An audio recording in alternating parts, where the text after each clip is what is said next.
This video is going to focus on faults and different types of faults. Remember that faults are those boundaries between plates, and that it is where the Earth's crust does break and move around there as they slip past each other. So there are three types of faults we're going to look at. A strike-slip fault, a normal fault, and a reverse fault. And you do get the little diagram there of each of the three different ones. We're going to start with the strike-slip. Strike-slip faults, this is what you find in the San Andreas Fault, which is probably the most famous fault we have in our country in California. This is caused by a shearing force. Remember, a shearing force is going to be those transform boundaries. So these two plates are sliding past each other, going in opposite directions. Rocks on either side of the fault are going to go past, and as they get hung up on each other, because it's not going to be a perfectly smooth and straight line there, as they get hung up on each other, they're going to experience that shearing stress, and eventually they will slip and jump forward, which causes you the earthquake.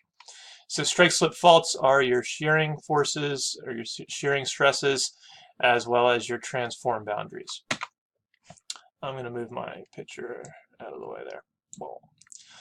Next is a normal fault. This is going to be caused by tension forces, so our plates are moving kind of away from each other. One slab of rock is moving away from the other slab of rock. In this type of fault line, you're going to get some different features coming up. The first one, you're going to have one landmass that is above the other landmass.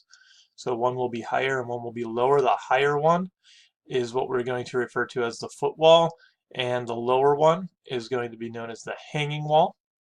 The exposed surface between them we call the fault plane. And in this case, it's going to occur at divergent boundaries because these are your tension forces, so the plates are moving apart from each other. Very similarly to the normal fault, you do have the reverse faults. The reverse fault in this case is actually kind of the opposite of the normal fault.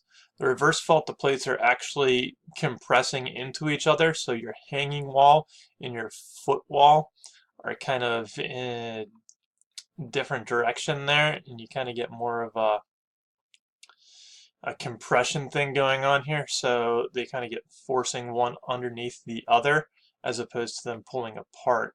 So it is kind of the opposite of your normal fault there. What happens at these fault lines is due to the force of friction. I did allude to it a bit earlier in the video here. But friction is always going to oppose motion. So if two things are running into each other, such as two plate values, they will oppose each other's motion. If they have high friction, then the plates kind of move past without getting stuck on each other. I'm sorry, low friction, they move past without getting stuck on each other.